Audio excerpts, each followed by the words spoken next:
I feel like everyone has to take up a social responsibility if we're really going to make a change in our countries.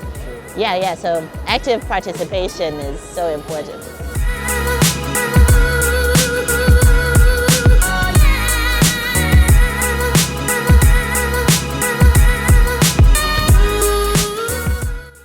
My dream when I was younger was to help people.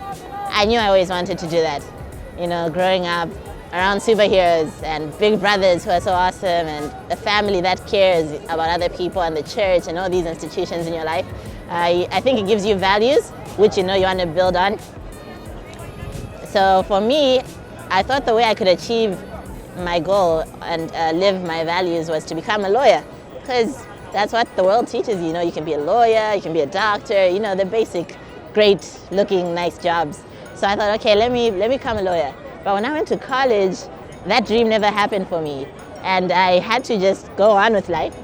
I feel like that was a big transition in my life, because from there I never really had a plan. But then, while in college, I decided, you know, maybe don't look too ahead, let me focus on the now. And the now was the situation I was in the University of Malawi. I'm learning so much about a world away from home.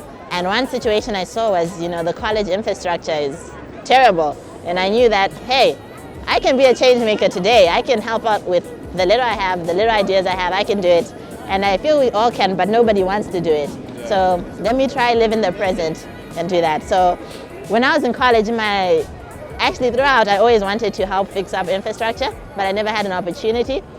And in fourth year, as I was walking around looking at the notice boards, I saw this flyer which said, if you're a student who has an amazing dream to positively impact society, come talk to us. It was called the Art and Global Health Center, Students with Dreams program. Students with Dreams? Students with Dreams. That's still going on now, It's right? still going on. I'm an alumni of the program, and I'm a big advocate for the program because it truly changes lives. It gets students thinking about solutions for their society. And up to today, I'm actively involved in selection of projects, helping out. Yeah, so I applied for a mini grant, and they believed in me. And them believing in me was a big step in changing everything, because I got 150,000 kwacha.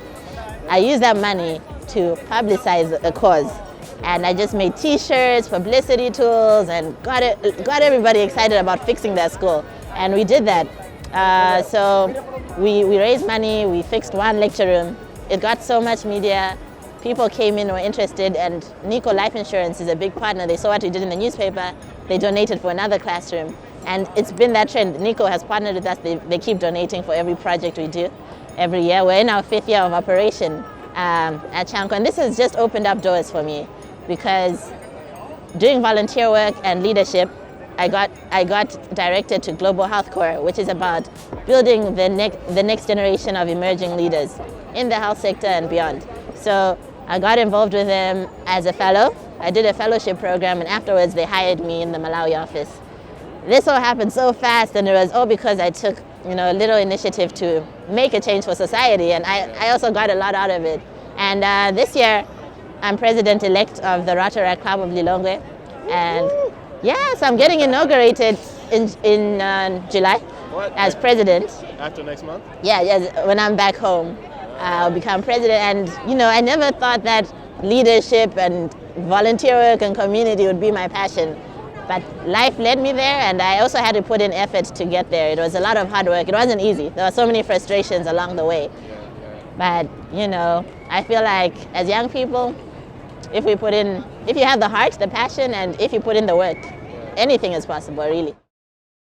First of all, you have to have the idea. What I always believe in is writing down your ideas. So just have them written down, because ideas keep transforming, they develop. And then after that, I sat down and I shared it with my group of students with dreams. And together we'll build upon it. So have people come in, give you feedback, you know. And this is what I was learning at Leadership Academy this week. It's called diffusion of innovation, you know. Diffusion of innovation, where you have to know how to diffuse your idea.